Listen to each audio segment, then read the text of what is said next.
Madami na naman ngayon guys mga lubi-lubi, kaya yun na muna yung pang-ulam natin ngayong gabi. Kaysa naman nga mag-ulam ako ng turingan, mas lumalala yung tagyawat ko dyan kasi nga malansa. Kaya ngayon, lulutuin ko na lang is gulay na lubi-lubi. Total, madami naman ngayong mga lubi-lubi. Madami ngayong mga lubi-lubi ata eh. May nakita ako mga 3 lubi-lubi. Pwede na yun. Kaya ngayon, tara, samahan niyo ako maghanap ng pang-ulam namin ngayong gabi. Let's go!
Bale, ito lang guys yung nakuha ko.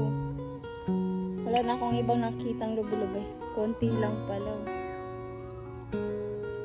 Tama lang talagang panghalo to sa sa turingan guys. Konti lang. Nagro-ronda guys. Di ko alam kung agila ba siya. Ayos oh. Sayang, hindi tayo naka iPhone 17. Mazoom sana. Lagi kong nakita yung ibon na yun. Malaking ibon siya guys. Hindi ko alam kung ano siya. Agila ata. Pero imposible naman.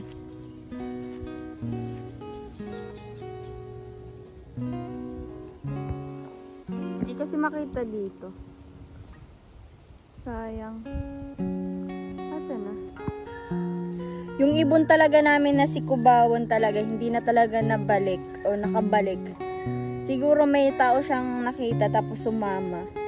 Tsaka kung sino man yung nakakuha ng ibon na yon sa naalagaan nyo. Yung kinakain ng Kubawan na yon,